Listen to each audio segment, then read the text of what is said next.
사랑하는 한빛교회 성도 여러분, 주님의 이름으로 문안드립니다. 이번 주도 주님과 함께 힘있게 서시기를 소망합니다. 우리는 계속해서 엘리야 그리고 그 주변의 삶의 모습을 보면서 믿음의 길이라는 제목 아래 말씀을 보고 있습니다.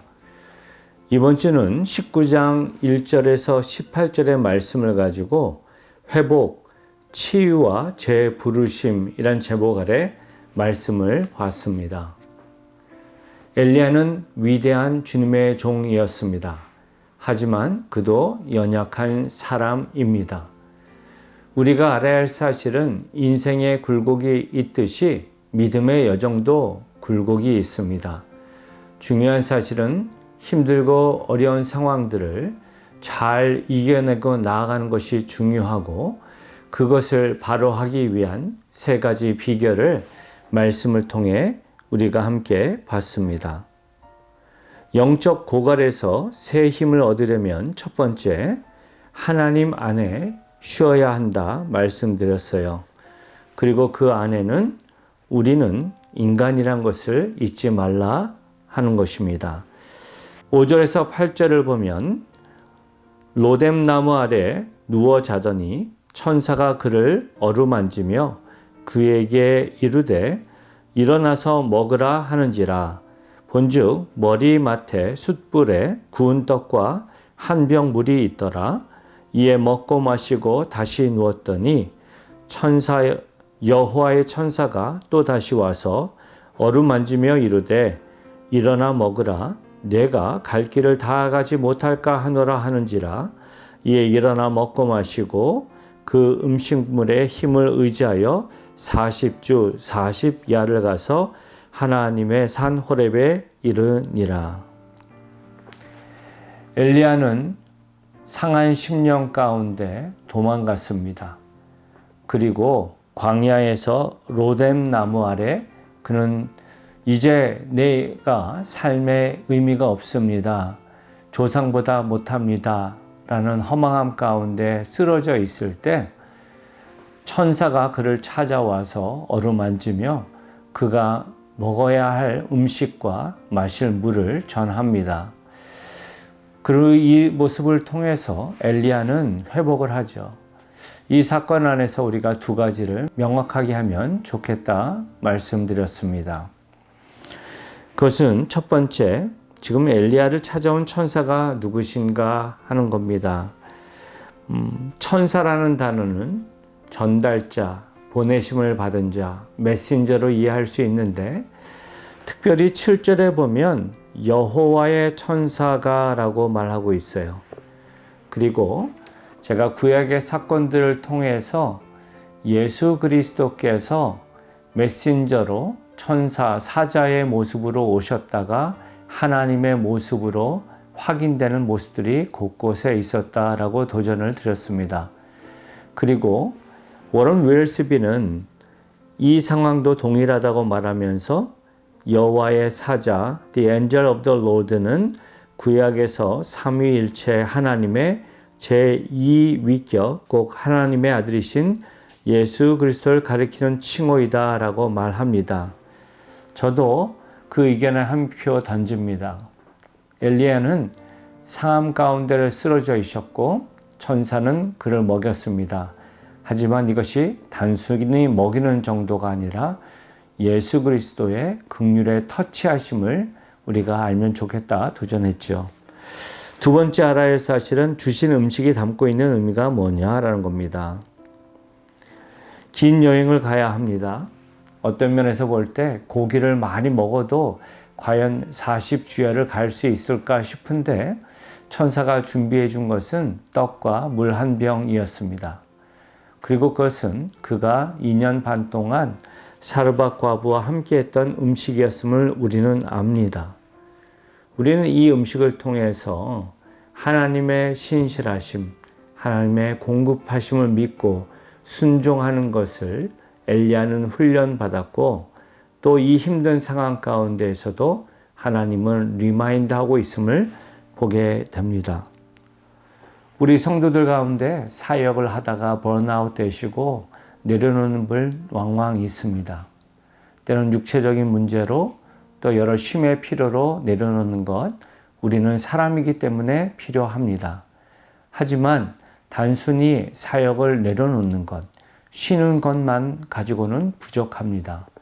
오히려 그 시간에 하나님을 더 깊이 예배하고 말씀과 기도를 통해 하나님을 경험하는 모습이 될 때 그것이 온전한 쉼이 된다는 것을 기억하고 우리가 그렇게 살면 좋겠습니다.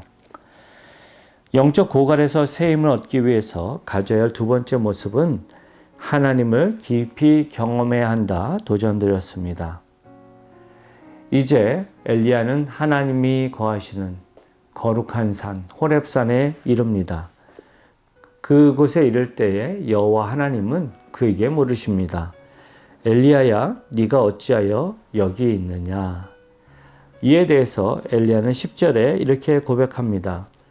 그가 대답하되 내가 만군의 하나님 여호와께 열심히 유별하오니 이는 이스라엘 자손이 주의 언약을 버리고 주의 제단을 헐며 칼로 주의 선지자들을 죽였음이오며 오직 나만 남았거늘 그들이 내 생명을 찾아 빼앗으려 하나이다.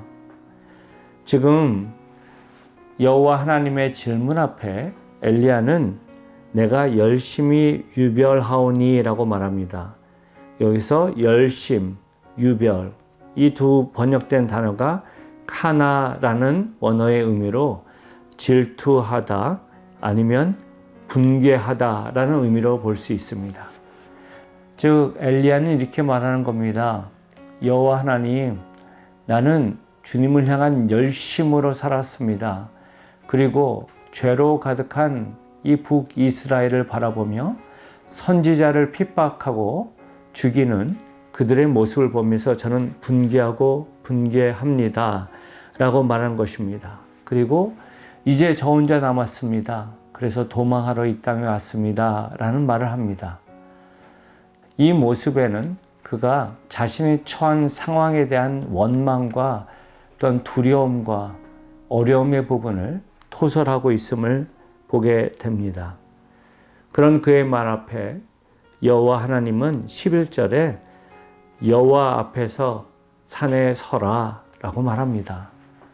그리고 하나님의 놀라운 파워를 보여주는 듯한 대자연의 모습이 보여지죠.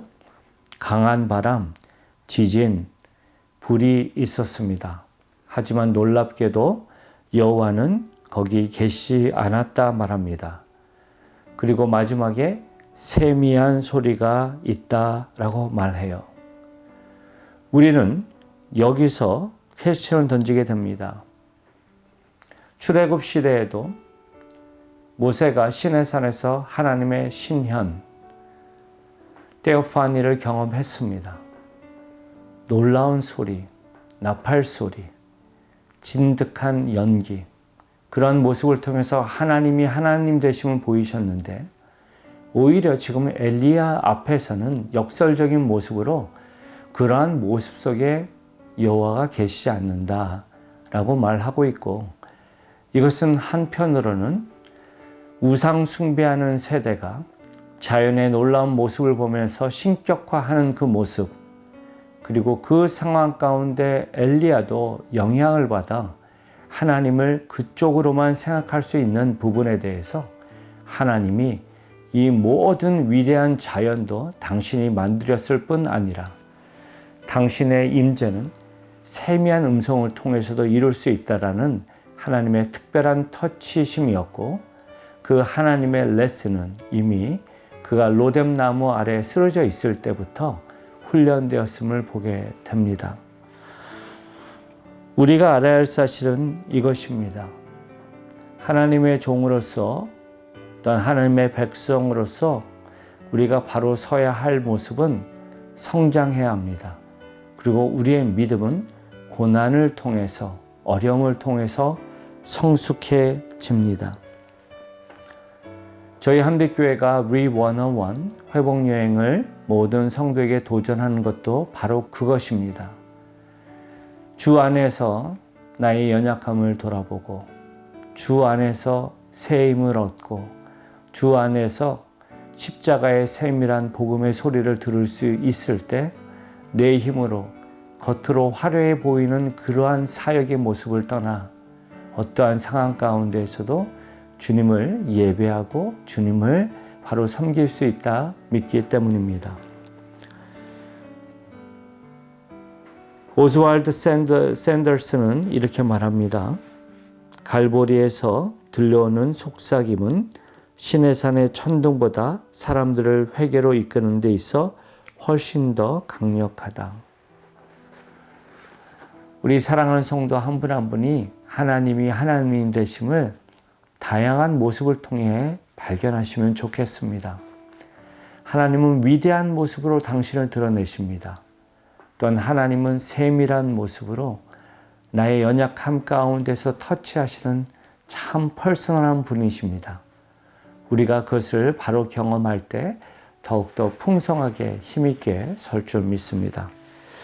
세 번째로 우리가 어려움 가운데에서도 새 힘을 얻는 비결은 믿음의 백성과 함께 동역하라 도전했습니다.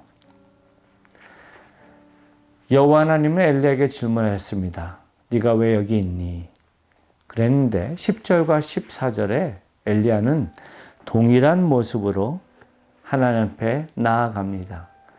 세밀한 음성을 들었음에도 불구하고 그는 바뀌지 않았음을 보게 되죠.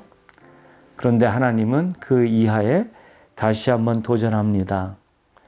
다시 돌아가라. 하사엘을 아람의 왕으로, 예후를 이스라엘의 왕으로, 엘리사를 선지자로 세우라 명하십니다. 이 말씀은 단순히 네가 어떠한 상황에 있든지 일해야지, 사역해야지 하며 떠미는 것이 아니라 오히려 하나님의 세밀한 배려라고 말씀드렸습니다. 18절에 보면 그러나 내가 이스라엘 가운데에 7,000명을 남기리니 다 바알에게 무릎 꿇지 아니하고 다 바알에게 입맞추지 아니한 자니라. 인간이 보기에는 어려움 가운데 나 혼자 남은 것 같습니다. 하지만 하나님의 크신 그림으로 볼 때 여전히 하나님의 마음으로 열심을 내고 남아있는 렘넌트가 있다는 것을 말해 줍니다. 엘리야는 위대한 종이었습니다. 하지만 자신의 힘으로, 자신의 열심으로 나아갔을 때 그는 번아웃 됐고 오히려 하나님께 집중해야 될 시선을 자신을 바라보면서 자기 연민에 빠졌던 모습을 보게 됩니다. 이 세 사람뿐만 아니라 하나님은 이들을 통하여 또한 주님의 여러 많은 종들을 통해 일할 테니까 힘을 내고 돌아가라 말씀하고 계시고 이 세 사람의 모습은 다음 세대를 대표하는 모습이라고 도전드렸죠. 사랑하는 성도 여러분, 교회가 계속해서 건강하게 성장하기 위해서는 열심히 일하는 1세대가 꼭 필요합니다. 하지만 또한 다음 세대 루키를 잘 세워주는 인내가 있을 때에 교회는 계속 주님 오시는 그 날까지 힘있게 설 줄 믿습니다. 여러분 각자의 자리에서 또 사역의 자리에서 섬김의 모습으로 나아갈 때 그것을 꼭 기억하면 좋겠습니다. 우리가 이 자리에 있는 것은 내가 남들보다 더 특출나고 더 선하고 열심히 였기에 앞서 하나님의 선하신 부르심입니다. 그것에 우리가 먼저 감사해야 할 줄 압니다. 그리고 다음 세대를 위해서 또 교회의 미래를 위해서 계속해서 새로운 사람을 발굴하고 그들과 함께하는 파트너십을 우리가 이루며 나아갈 때 우리의 믿음은 더욱더 풍성해질 줄 믿습니다. 그렇게 서시는 저와 여러분 되시기를 높으신 예수님의 이름으로 축원드립니다. 함께 기도하시겠습니다. 수고하고 무거운 짐진 자들아 다 내게로 오라. 내가 너를 쉬게 하리라. 나는 마음이 온유하고 겸손하니 나의 멍에를 메고 내게 배우라. 그리하면 너희 마음이 쉼을 얻으리니 이는 내 멍에는 쉽고 내 짐은 가벼움이라 하시니라. 아버지 하나님, 우리 사랑하는 성도 한 분 한 분이 믿음의 길을 걸어갑니다. 믿음의 길을 걸으면서 승리의 감격과 또한 놀라운 은혜의 모습을 경험할 뿐만 아니라 때로는 사망의 음침한 골짜기도 지나가야 할 때가 있음을 고백합니다. 그때 내 힘으로, 내 열심으로, 아니면 지쳐서 내려놓는 모습으로 끝나는 것이 아니라 오늘 주신 말씀을 기억하면서 주님 안에서 쉬고 또한 주님을 깊게 경험하려 애쓰고 또한 믿음의 백성들과 함께 동역하는 모습을 통해 힘들 때나 즐거울 때나 승리할 때나 실패할 때나 어떠한 상황 가운데서도 온전히 믿음의 길을 걸어갈 수 있도록 인도하여 주옵소서. 혹 우리 성도들 가운데 낭망한 성도 계십니까? 천국의 위로와 하나님의 능력으로 힘을 주시옵소서. 그리고 주님께서 공급하시는 작은 떡과 물을 통해 힘을 얻고 쉼을 얻고 일어설 수 있도록 은혜 허락하여 주옵소서.